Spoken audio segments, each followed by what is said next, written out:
The Legend of Zelda has been one of the biggest staples in the action-adventure sub-RPG genre out there since the 1980s, and millions of gamers over the years have absolutely loved what Nintendo's been able to put together through the tireless efforts of so many developers, starting with Shigeru Miyamoto back in the day, all the way up into Mr. Aonuma and more that are working on this great franchise. But with The Legend of Zelda Breath of the Wild and The Legend of Zelda Tears of the Kingdom, a fundamental shift in the 3D Zelda games took place, and there is a lot of fans, while maybe liking or not liking so much the current Legend of Zelda games, feel that it's time to move on or try something different or go back to how it was before. But then you also have the other side of that, where you have a ton of current new Legend of Zelda fans that absolutely love the games, and obviously have shown that because the Legend of Zelda games, when it comes to Breath of the Wild and Tears of the Kingdom, have done incredibly well. Now, we are going to get into that a little bit more later, but in this video, I'm going to be talking about how the next major 3D Zelda game is and will be fundamentally different, very different from what we got with Legend of Zelda Tears of the Kingdom and The Legend of Zelda Breath of the Wild. But before we get into that, what's good, everyone? OJ here. Welcome back to another video. Please make sure you hit that like button, subscribe if you're someone new, and click that notification bell to get my videos first. And let's go ahead and jump right into it here and talking about the current state of the Legend of Zelda games. You have Breath of the Wild, you have Tears of the Kingdom, you have the top-down 2D games, you have remakes, remasters, and all of that. But when it comes to the new titles, we're particularly talking about those games and the new 3D titles, major console games. So The Legend of Zelda Breath of the Wild and The Legend of Zelda Tears of the Kingdom. These games operate in massed, huge, vast open worlds with rolling vistas and wildlife and all sorts of stuff that you really hadn't seen to this level in any other Legend of Zelda game. Now, there's been some concepts and ideas that they've tried to do, but because of limitations of hardware or different game direction, you absolutely could not make something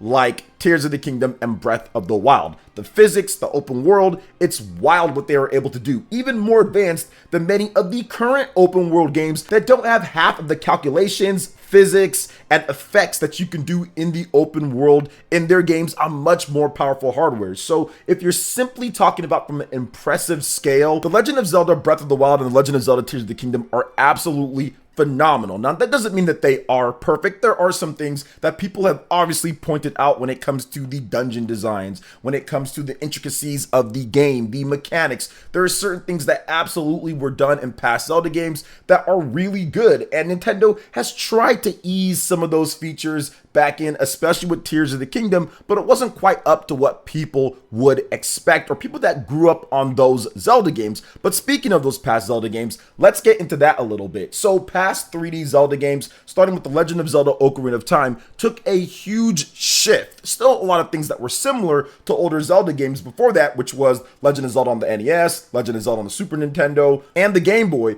but fundamentally did things very different, moving it over to the 3D realm in terms of how they designed the dungeons being super elaborate, and that now being the sole focus, or most of the focus in the game. You have towns, you have an open-ended areas and everything, Hyrule Field, but Ocarina of Time really had elaborate and interesting dungeon designs, even to the point to where the water temple was absolutely ridiculous back when it first came out. Many people were stuck for very long on that water temple, so sometimes it gets a little too ridiculous. But for the most part, over the years, from Ocarina of Time to Majora's Mask to Wind Waker, Twilight Princess, Skyward Sword, they had a certain lock set type of way and then changed various things surrounding that. The settings, the items you get, the type of Link you're using, his abilities, but it generally kind of followed a flow. And a lot of old school 3D Zelda fans, so people that grew up in the N64 era or just like those type of games, have absolutely been vocal about, hey, there needs to be more about those games in the newer Zelda games. Now, I absolutely love the original NES Zelda game. That's my generation. I grew up in that. So I'm a little bit more open to what they are doing with the new Zelda games, as are many people, because the new Zelda games have sold a ton. But in the old school NES, Super NES, all of those games, they did not have the elaborate dungeon design that we saw in the 3D Zelda games. So I actually grew up on the old school Zelda games that surprisingly kind of remind me, at least with The Legend of Zelda, the original, and The Legend of Zelda Link to the Past, kind of remind me more of the newer Zelda games with Breath of the Wild and Tears of the Kingdom because of how the open worlds, there was a lot of gameplay in the open-ended areas, and dungeons necessarily weren't the major focus. In the Legend of Zelda on the NES, they all kind of looked the same, had the same music. Everything was not like it was with the N64. So I kind of said, hey, look, I don't mind this at all when it comes to Tears of the Kingdom and Breath of the Wild. But there is a specific reason why they went to that. And clearly, there seemed to be some stagnation of the Zelda franchise. Now, people will not want to tell you this online. There are people that will deny this, but this is something that I absolutely saw on the internet back in the day, N4G, on the message boards, on IGN, Game Revolution, AOL, all these different places. There were absolutely people saying that the Legend of Zelda formula was getting stale, especially after the Legend of Zelda Skyward Sword. Now, there was a lot of other complaints about that game, mainly due to the forced motion controls and how it was a little bit delayed, accurate with the Wii Motion Plus, but a little bit delayed, the fact that you needed the Wii Motion Plus. There was a lot of other things with it. Obviously, it looked a bit dated back in 2011 because we had HD systems for a number of years now, and Nintendo was absolutely behind on the technology. So there were a lot of things, but there were absolutely people and articles and stuff saying that, hey, The Legend of Zelda, while it's very good, it's getting stale in its delivery, that the same dungeon setup and everything, there needs to be a bit of a shakeup. And I think that's what led to them saying, hey, we're going to try something really different with The Legend of Zelda Breath of the Wild on the Wii U, then eventually on the Nintendo Switch. Very much like they said, hey, we're going to try something different with The Legend of Zelda Ocarina of Time on the N64 with this new technology that we do have. So I don't see it any different from when they did Ocarina of Time and how that worked out very well for them to how they did it with Breath of the Wild and how that worked out incredibly well for them. To me, it's the same thing. It's still a Zelda game. It's still Zelda. It's still them injecting new ideas into the formula with some stuff that's reminiscent of before, but also a lot of new ideas and different things. And obviously it worked out for them because The Legend of Zelda Breath of the Wild and The Legend of Zelda Tears of the Kingdom combined have sold more than every other major 3D Zelda game combined, with well over 50 million units at this point. So obviously massive success. But this is talking about what's happening with the next major 3D Zelda game and why it's going to be very different. Now, Nintendo recently commented on development time and did admit to investors that, look,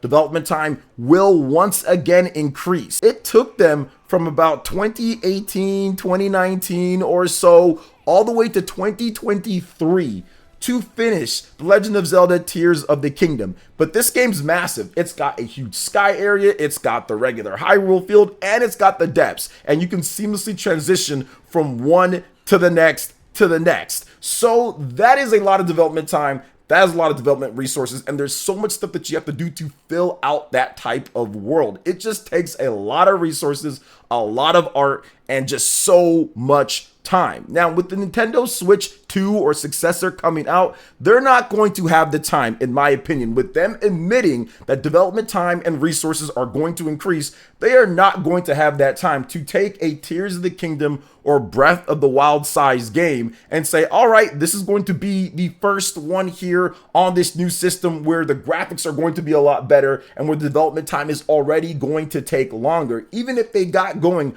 right after Tears of the Kingdom was done in 2022 and then took 1 year of optimization to 2023, even if they did that, they would still be a number of years off from delivering a Legend of Zelda game. Now, with the profile of The Legend of Zelda and the fact that there is a movie coming up as well with Sony, absolutely, they need to get the next Legend of Zelda game cooking. Now, yes, we could see some ports. We could see Legend of Zelda, Tears of the Kingdom, and Breath of the Wild 4K 60 or 1080p 60 ported over, backwards compatible, whatever the case is, updated patch. I understand that, but we're talking about the next new big Zelda game that has now turned into a mega seller, a top 10 seller overall for Nintendo. So you have to have something to really get those fans in, to get those fans that buy a Nintendo platform for The Legend of Zelda, because Nintendo has established that Legend of Zelda is a true big system seller once again. It is there. The Legend of Zelda Breath of the Wild sold the Nintendo Switch, and it absolutely sold a lot more Nintendo Switch systems when Tears of the Kingdom came out. So you can't wait 5-6 years to get the next massive Legend of Zelda game that's going to have all these different things and the development time and the resources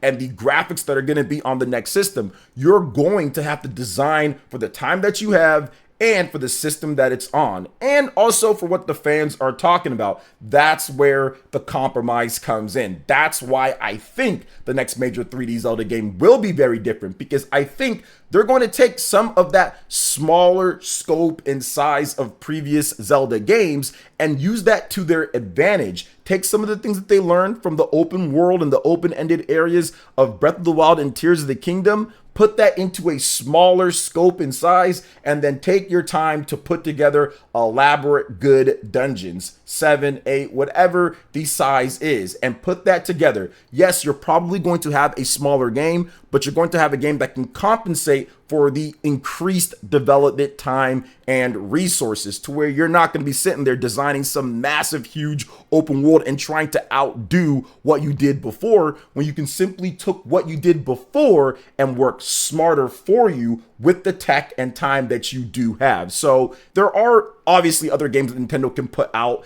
that have been a while, right? It's been a while since the last major big new 3D Mario game. It's been a decade plus since the last major new big Mario Kart game. So they will have a new Mario Kart game ready, but you still need that core Zelda game. And even if you look at the past, man, Nintendo's most successful systems in recent memory all launched with a bang, launched with a big Zelda title, or had it soon. Look at The Legend of Zelda Twilight Princess on the Wii. Wii Sports was absolutely big, but of course, Twilight Princess was very big on the Nintendo Wii. And then if you look at The Legend of Zelda Breath of the Wild on the Nintendo Switch, really pushing the system and saying, okay, you can play this anywhere that you want. You're absolutely going to want that core big Zelda game to really continue the sales that you probably build from a Mario Kart game and a 3D Mario. I do feel that Nintendo will be cutting back for this game, and it is going to be different. It should be a perfect fusion of what they did with Breath of the Wild and Legend of Zelda Twilight Princess. I think it's going to be something around like that. Not necessarily art style or anything like that, but structure when it comes down to it. That had a big Hyrule field, not as much to do with it, but it was better than previous games. But I think that Nintendo improves upon that. And it also had awesome dungeons, and Nintendo can improve upon that. They haven't went back to that formula for a while now for the big 3D games. So I think that there's a lot of cool ideas that they probably have cooking up for what they're going to do with The Legend of Zelda. And you better believe that absolutely they're already hard at work on that. And I think that's one of the big reasons why that they did not do Tears of the Kingdom DLC, because the DLC does take their main developers. It does take a lot of resources, and really Tears of the Kingdom developed originally, it was supposed to be DLC, and they said, you know what, there's just so much stuff here, we're going to turn it into a new game, which Nintendo has done before. Mario Galaxy 1, Mario Galaxy 2, same thing there as well. So I absolutely see them doubling down on the work for the new Zelda game to have that ready sometime within the next number of years here on the Nintendo Switch successor. So that's why I feel that the game will be shorter, more dense in content, more elaborate dungeon designs, and more of the elements of the older school 3D games, traditional dungeons and things like that. I think it's going to be like that, but I feel like the open world in those older 3D Zelda games aren't necessarily great. The open fields, they're not great. They're going to take what they learned from Tears of the Kingdom and Breath of the Wild and apply it to making a more interesting, smaller in scope and size compared to Breath of the Wild and Tears of the Kingdom, open-ended Hyrule Field, or whatever the next area that's going to be called is. So that's what I feel is going to happen with The Legend of Zelda, the next major one. What are your thoughts? Do you guys like my theory here with The Legend of Zelda? Do you think it's going to be like what we saw before with Tears of the Kingdom? Do you think they're going to go back all the way to Ocarina of Time to make essentially a spiritual successor to that? And remember, guys, I'm not talking about bringing back older 3D games and remaking them. That's different than the actual new big Zelda game. So keep that in mind too, because I do feel that they might bring back some of the older games and remake them like they've done before, or remaster them very nice, but that's not the same thing as the next major new 3D Zelda game to push the system. So what are your thoughts on this, guys, when it comes to what I think with The Legend of Zelda and the next major 3D game?